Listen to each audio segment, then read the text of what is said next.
రకంగా మాట్లాడుతూ ఉన్నారు. భారతీయ జనతా పార్టీ ఏం చేసిందంటే భారతీయ జనతా పార్టీ ఈ ప్రాంతంలో ఈ ప్రాంత పసుపు రైతుల కోసం పసుపు రైతులు బాగుండాలని చెప్పి పసుపు రైతులకు పసుపు బోర్డు తీసుకొచ్చిన ఘనత ఈ పార్లమెంట్ సభ్యుడు అరవింద్ గారితో. ఎందుకంటే మాట భారతీయ జనతా పార్టీ మాట ఇవ్వడం జరిగింది, ఇచ్చిన వారికి అనుగుణంగానే పసుపు బోర్డు తీసుకురావడం జరిగింది. అట్లాగే ప్రతి రైతుకు ఒక గుంట ఉన్నా 10 ఎకరాలున్నా 20 ఎకరాలున్నా అసలు రైతుకు కావాల్సింది 2,000 రూపాయలు, సంవత్సరానికి 6,000 రూపాయలు ప్రతి రైతుకు కూడా ప్రతి రైతుకు అకౌంట్లో నేరుగా రావడం జరుగుతూ ఉంది.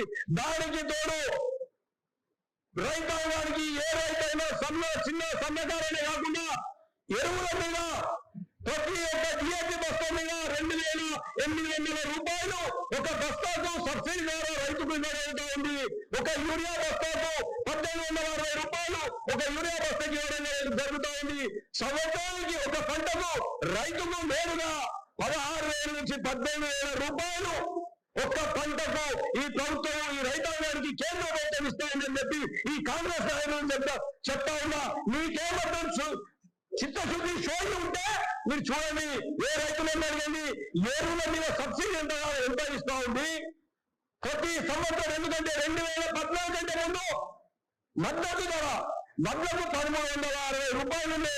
ఇప్పుడు మద్దతు ధర కేంద్ర ప్రభుత్వం వచ్చిన తర్వాత 2,302 రూపాయలు పెరిగిందంటే 9,000 రూపాయలు 1,000 రూపాయల వరకు ఒక వడ్లకే 1,000 రూపాయలు పెరిగింది.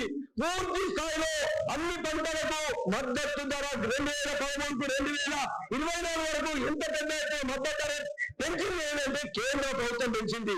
కేంద్ర ప్రభుత్వం అనేక రకాలుగా భారతీయ జనతా పార్టీ మాట ఇచ్చిన కట్టుబడి ఉన్న ప్రకారం ప్రతి రైతుకు ఇచ్చిన మాటకు హామీ నెరవేరుతా ఉంది కనుక మీకు ఏమాత్రం భారతీయ జనతా పార్టీ నాయకుల గురించి భారతీయ జనతా పార్టీ గురించి మాట్లాడే హక్కు మీకు అసలు లేదని చెప్తా ఉన్నా.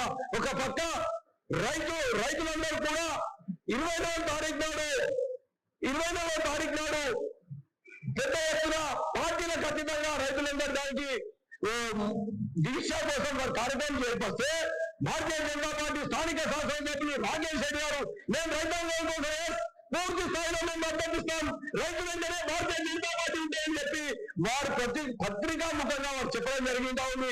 పార్లమెంట్ సభ్యులు కూడా పూర్తి స్థాయిలో రైతాంగానికి మేము రైతులు వెంట ఉన్నామని చెప్పి వారు చెప్తా ఉన్నారు.